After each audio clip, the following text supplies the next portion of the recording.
The Square Ball Podcast.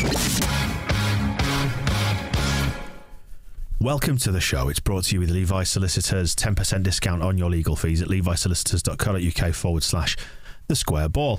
Dan, Michael and Rob's in today for Moscow White, who is at home nursing his cold and his cough, so thank you for stepping in at the last minute, Rob. My pleasure. I think Eamon's struggling as well, but he doesn't like to talk about it. TSB Plus is our membership package where you get loads of bonus content every week, as well as discounts on merchandise, daily email. On this week's Extra Ball, which is our members only podcast, we've done a Q&A, you, me and Moscow, in which you can hear his slightly croaky voice. A little sample of that for you now. What you want to relate to, isn't it, is to fellow humans. And yeah, it's much better to have someone like Matthias Klick having a beer with a black eye than that strange fucking android. And even Radrizzani, like you were talking about all the crypto stuff and how difficult it is to understand at certain levels, but with Radrizzani and his Ace of Ventures stuff and all the investing in YouTube channels and live streaming Ellie Goulding concerts, and there's a lot of K-pop gets live streamed on Live Now and all that kind of stuff. It kind of makes sense because I can understand that he just likes it. I think he's just works himself into this situation where he can dabble in things that are fun. It's like, oh, I can do a business, but I can also hang out with Ellie Goulding. As you can hear, really tackling the big issues, getting to the heart of all the important stuff there. Thank you for the questions that our members sent in. If you want to sign up for TSB Plus, have a look at thesquareball.net/plus. We appreciate your support. Into the show then, and while this show is coming out on Wednesday, we are recording it on the 5th of April on Tuesday, which is the 22nd anniversary of the passing of Chris and Kev, who died in Istanbul on the 5th of April 2000. And first thing to say is I can't believe it's 22 years. I mentioned this to my dad. I went, is it 22 years? It's gone by so quickly, hasn't it? I thought it was lovely, the fan-led tribute in Ellen Road, turning the backs and applauding on 22 minutes. It was I found it quite moving, particularly because it was organic. You know, it wasn't I know people had spoken about it on socials, but it was proper lump in the throat stuff, I think, when it just sort of spontaneously spread around the ground and people cottoned on to what was going on. And I remember saying to people, it's because of Chris and Kev, 22 years. I thought it was really nicely done, and it's one of those. I remember I think it was Yeovil. That was the 10th anniversary. I was down there for that, and it's one of those things that every time it's just I don't know. It's one of those things that is so symbolic of the time, and it's an image that really sticks in your head from that era as well. And as you said, the length of time ago it was now is ridiculous. It feels in some ways like it's about 5 or 6 years ago. Yeah. Weirdly, and the turning of the back as well, for anybody who's not aware, is because UEFA basically just stuck their heads in the sand. Washed their hands of it completely. Yeah, just another game goes ahead. If you don't play it, you forfeit. And there were really mixed feelings, weren't there, in the camp? But the overriding majority feeling was that game shouldn't have gone ahead. We spoke to Nigel Martin recently, and he said that they shouldn't have played it, and he regrets playing it as well. And they should have, as a group, kind of taken a stand and just said, well, you know, whatever punishment you're going to give us for this, whether it's kicking us out or, you know, awarding them a 3-0 or whatever, they should have just not done it.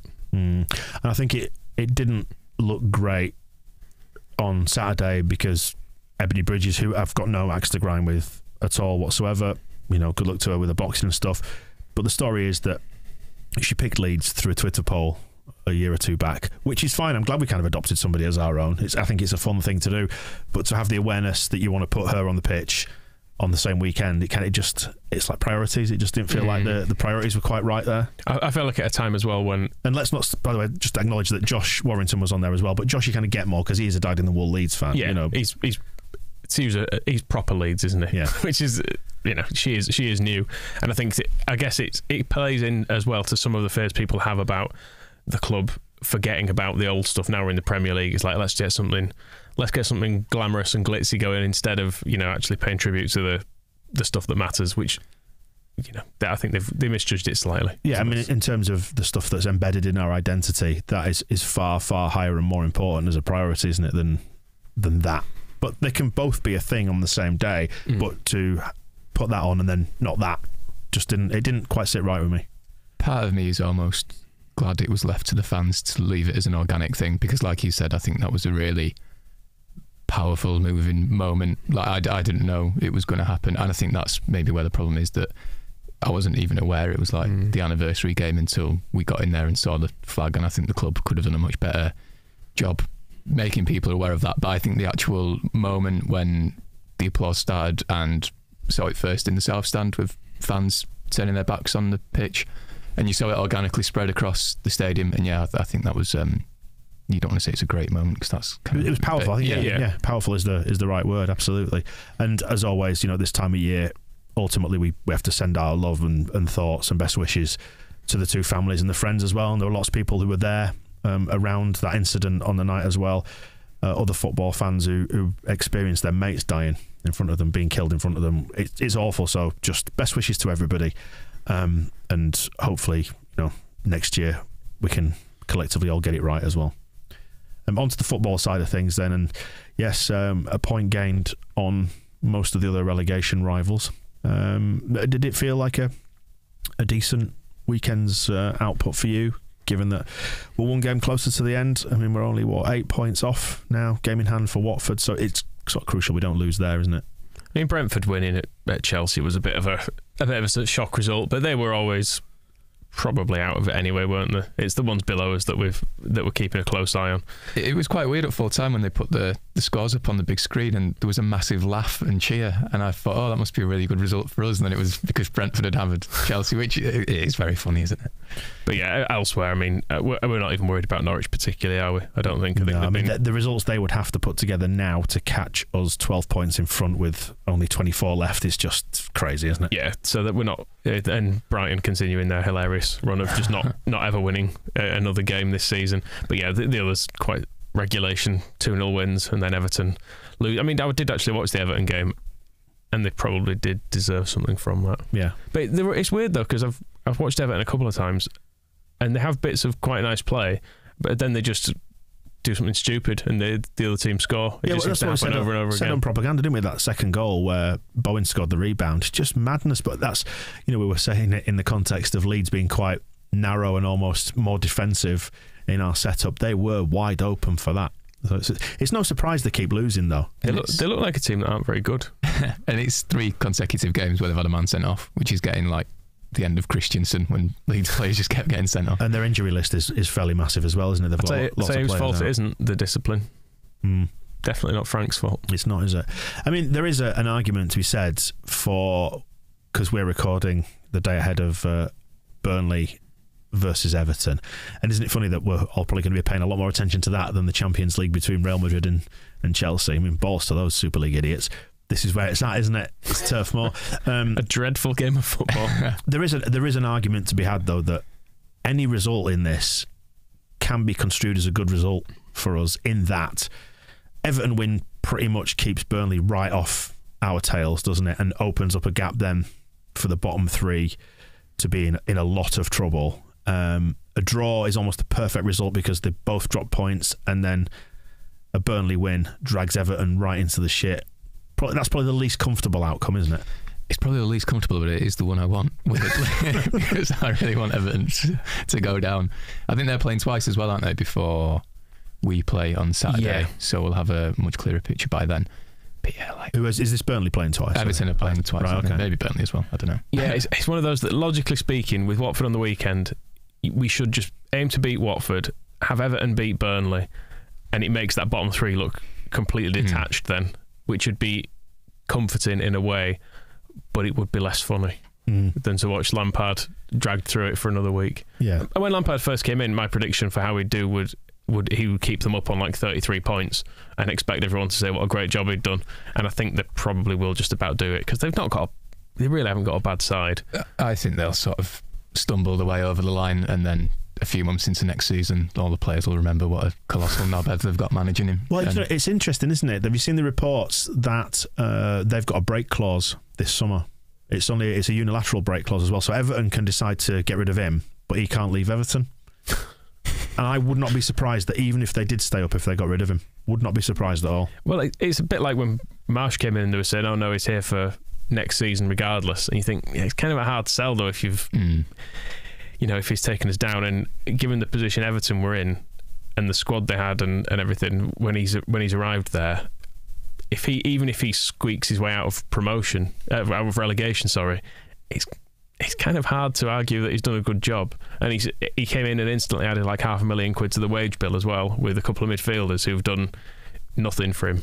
Apart from against us, obviously. He'll find a way to argue it, though, won't he? Oh, I'm sure he will. He'll have a few arguments up his sleeve, you imagine. Tell you some interest in me just looking at this. Brighton, who are... They fought their way into this relegation battle. They've done really, really well. I mean, we've been joking for a number of weeks now that Brighton are only ever allowed their regulation 9 wins per season. They've never got past 42 points, I don't think.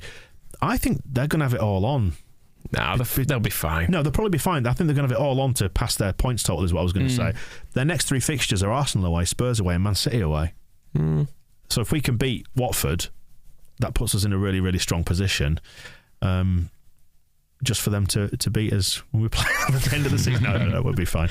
It is weird though, our seasons can turn. How, we can be looking back a month of Brighton having a great season or having a terrible season, and actually, we've both got 7 wins. Yeah, there's not a huge amount between us anymore. We've always said, haven't we, that 9 wins will basically keep you up, give or take. So you look at that for the benchmark, and that's probably about right, isn't it? We might end up getting 8 and some draws, but should be all right. I mean, those bottom teams are crap, aren't they?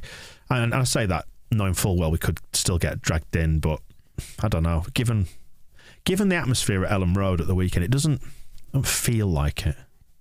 Not yet. No. The problem is you don't necessarily... Is it a false dawn, Michael? I don't know. The Norwich and Wolves games were insane, so I don't want to draw too much from them in a way. The Wolves game in particular was madness, because they were truthfully well on top of us. We had a good little spell at the start, then they were absolutely battering us for quite a while. Although actually the Southampton game had a similar pattern in that we started well, had a few chances, but then they came into it for quite a long period. They just didn't have a man sent off, which was a bit mean. It's interesting as well looking at Newcastle. Like I've said before, I've got a Newcastle mate, and they're still worried. He's not enjoying this at all, even though they've had that real uptick in form since January. It's 3 defeats on the bounce as well for them, which is nice. And they got stuffed at the weekend, didn't they? Yeah, 5-1 at Spurs. So it's nice, even if they don't really get dragged into trouble. It's nice to sort of see their momentum stop and let them not be smug anymore. I mean, looking at the bottom 4 on the form table we've got here, it shows the last 5 games. From the bottom 4 teams, there's 20 games, there are 2 wins in it. Right. So if that is kind of how it continues the rest of the season, we're going to be fine, because no one is putting together any kind of a run down there. And they're running out of games to do it. Yeah, exactly. That's what I was saying earlier about just want to almost scrub off the weeks without them getting any closer to us, and it becomes more and more difficult. I think that maybe contributed to kind of the mareness of Saturday, because we'd already seen Watford get beat, so you kind of thought, well, actually a point, yeah, it's fine. Yeah, the pressure goes on to us, doesn't it? If we'd seen Watford win or get a point there, you're thinking, oh well, maybe we do need to win this one. But as it was, well, yeah, I mean, all eyes on Vicarage Road, and we'll get around to previewing that in the second part of the show. First thing to address before we get to all that is fixture movements. Palace Monday night was 3 o'clock on a Saturday afternoon. Everyone had bought the tickets, train tickets, flights, and now the twats have moved it at just over 3 weeks' notice. Dead easy to get back from Palace on a Monday night, though. I imagine direct train from Croydon to Leeds at midnight or whatever. I mean, I'm not into the full suburbs of South London intel, but I gather it's not even actually Croydon, is it? It's slightly sort of just in the middle of nowhere. Yeah, it's a shit thing to do. I will say on a personal level, quite good, because I was due to get back from holiday that day and come here and watch the game like straight from the flight. So quite nice on that from me, but I have to accept for everyone else, absolutely shit. They're not meant to do it this late either, are they? No, I think they've missed every deadline. Yeah, they always do, and there's absolutely no punishment for it whatsoever. I was just scanning down on Apple Maps on my computer here, and I ended up in France. I went too far down, so do keep talking among yourselves, because I'm going to find out exactly where Crystal Palace is. Yeah, and the other games that have moved as well. The Chelsea game that was obviously due to be over Easter is now Wednesday the 11th of May, which is on Sky. And then Arsenal away has been moved to that's now Sunday the 8th of May at 2 p.m, and Brighton, the final home game of the season, 2 p.m. on Sunday. Thornton Heath. Well, nearest train station is the Norwood Junction, I think. There's one at Thornton Heath. I don't think anyone's using this podcast for travel news. This is your old radio job. This is your radio job kicking in. You're going to be telling us about traffic on the gyrator or whatever it was. It looks a long way away. That's all I'm saying. Fair enough. Looks a long way away. Yeah, and the Brighton game's been moved, hasn't it? Yeah, so that's all down to the silly Premier League regulations about not being able to play at the same time when the Sunday 4 p.m. fixture's on, but they're all being moved to Sunday because the cup final's on the Saturday, isn't it? And welcome to the Premier League, everybody. Same stupid rules that meant we couldn't watch the under-23s beat Palace because it clashed with Palace against Arsenal was last night, wasn't it? And obviously there would be a huge crossover of neutrals watching. Are you telling me you didn't go to Ellen Road last night to watch the 23s? No, I didn't, sadly. I've got I'm out of the house doing football stuff enough as it is. We're into divorce territory if I start leaving on a Monday night. No, dear me. Some casual sexism. Right, 4-0 victory though, that was good. Somerville, great. Isn't it time you got some first team football? I'm sure he'd say so. Yeah, I mean, I think we'll get onto it a bit later, but I think that's why Marsh wants his extra subs, isn't it, to bring these children. I thought, although Angus Kinnear said we're fast-tracking these youngsters, weren't we? Because we weren't before, were we? No. No, Bielsa had never used them. So Galehart got fast-tracked against Norwich right after they equalised in injury time. Well, he won't be getting fast-tracked anywhere soon because he's injured again. What is it dead like? It can be a mixture, can't it? It can be a bit sore, or it can be like Rafinha's last year when he was out for like 6 weeks. Is it a bit sleepy, or is it a full-on hematoma that keeps you out forever? I don't think it. I reckon it's probably a level above the one that you'd get at school, where someone would just like twat your leg in assembly or whatever. Yeah. It's probably worse than that. Yeah, I mean, should Gala have played in this? I don't know. He's in an awkward spot though, isn't he? Because he's not getting any first team football either. So he's got to play some games at some point. Well, was he not slated to play it at Wolves for a start, and then the back injury kept him out, and some COVID positive, but then they thought it was a false positive, and all this sort of stuff went on. Makes you think. Marsh keeps talking about Galahart in his press conferences, saying he needs to play more and he's going to have a bigger role. And he seems desperate to play him in these 23s games as well. I think he wanted to play him in the Scum one last month. But yeah, it's like everyone's broken, mate. Like, can you just calm down, maybe? Some of those goals, though, the first one in particular is outstanding, incredible, isn't it? Is that the one where he cut in on the left and then onto his right foot? Yeah, and the move out from the back as well is really nice. That leads up to it, and then the finish, and then the second one's very good as well. Yeah, when he cuts on to his left for the second goal. 2 feet and he can use them both. Whatever next. Kicking it right into the goalies. After the Wolves game, it looked like Marsh went over to Somerville as if to say, sorry you didn't get on, but that was because there was all these mental injuries. There was a brilliant moment before the Southampton game at the weekend where the players were warming up and practicing their free kicks into like the temporary goals they put up in front of the Kop. And right at the end, they wanted to practice the free kicks, and Somerville was waiting for ages, and he sort of deferred responsibility to the players that were actually playing. So, like, Calvin had to go, and Rafinha had to go. I think he let Sam Greenwood go in as well, and Joe Galehart, and then they put the goals down, and he looked really sad. I will say, by the way, just to pause for a second, is I watched them with far too keen an interest to put those goals down. I thought, they're fun. Because they've got a special little trench, haven't they, behind the goal now with flaps. I think that's the first time I've realised that's where they go. And I was like, it's like Tracy Island, the Thunderbirds, isn't it? There's a special flap open. I've not seen these. Have you not seen them? I'm always in the ground late, aren't I? Because of mags and stuff. Yeah, so they've got like the temporary nets that go behind the goal. They've got 2 posts that kind of go into the ground, and it just sort of the net goes floppy, and they just keep it all in that big trench behind the goal. But there's also a special second trench just over at the end where they put the collapsible second net in it. But it looks sort of thing that look great in your garden. But then again, like Somerville finally got his chance to take a free kick in the main nets. He got Clarkson to come back and go in the nets. And I think again he let Greenwood and Galahart go first, and he finally stepped up, knuckleball straight into the northeast corner. Absolutely ballooned it. Sorry everyone.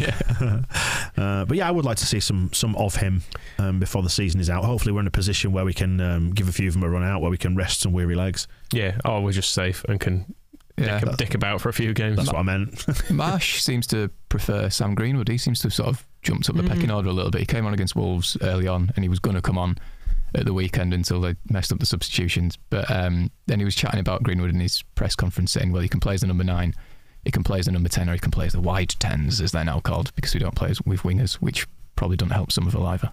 Right. Wide 10s. It's all confusing, isn't it? But yeah, I guess that feeds into the conversation about subs. We're having 5 subs from next season, which does seem to play into the hands of so-called bigger clubs with more resources. Jesse likes it. I do agree from the standpoint that it'll give us a chance to rest some legs, because it was useful when we had more subs available, when we were like using Pablo from the bench at half time. So it allows you to give people 45 minutes and still have enough subs to cover injuries. Yeah, I don't like it, generally speaking, I have to say. I think it definitely favours the team who can have a bench of 9 internationals as opposed to us who will have a bench of 9 children. Yeah, because it seems a bit unfair if Man City can bring on like £300 million worth of footballers all in one go, and you're like, oh, that's ruined it. Changing half your outfield team, yeah. Marsh's argument to that was, well, yeah, they have better squads, which means they also have better 11s, which it's true, isn't it? Yeah. But I'm not a massive fan. I also think like fatigue is a good thing in sport. That's how excitement sometimes happens, is that some players are knackered and it all goes a bit mad. Yeah, fair argument. No subs. Back to the old days when you used to have a goalkeeper on the left wing because he's got a broken collarbone or something. Well, I mean, famously Bert Troutman in the FA Cup final. Exactly. For Man City. Didn't do him any harm, did it? He had a broken neck. I mean, could have been paralysed, but it didn't do him any harm long term, probably. And we know from the statement that the Premier League put out on this, they are changing the COVID testing, which possibly explains why Joffrey made it, even though he got a positive test. They're only testing symptoms now, aren't they? But we've also found out about the transfer window. 10th of June it opens, and it's closing on September the 1st, in line with other European leagues. That was another point, actually, I was going to say. Did you see that? I can't remember when we were talking about Italy, one of the other shows. It might have been in Propaganda this week. And in Italy, they are stopping any interpretations within the Italian league for the use of VAR, in the same way that the Premier League and the FA come up with bullshit ways to apply their own rules. And so we take that and then we'll give that one a tweak and we'll choose the wording to be interpreted that way. Well, they're falling into line with UEFA now, or Italy, and they're also in the process of training VAR-only officials, so you won't get the likes of Mike Dean going into Stockley Park. It'll be specialist VAR teams who do VAR. That does make a degree of sense. Because I think the head of the Italian FA, I think it was, that was quoted as saying, if the ref is going in there with the same sort of mindset and attitude that he brings into a game, mistakes will be made. Which I think is interesting. You know what my solution would be? What's that? Get rid of it. Get rid of it. It'd be cheaper, wouldn't it? Just get rid of it. Come on, let's just get back to calling one person a wanker. Let's have it straightforward. It was better, because again, it adds to that sense of villainy that you know who you can blame. Yeah. Whereas now you've got to go, I suppose they've looked at it. Can we even call him a wanker? Because we could have... I mean, we can and we do. We could have had more confidence, though, in calling the ref a wanker over that Galehart penalty. Because we know it was looked at, you kind of go, oh, well, maybe it was right then. Rubbish. Don't want that sort of logic.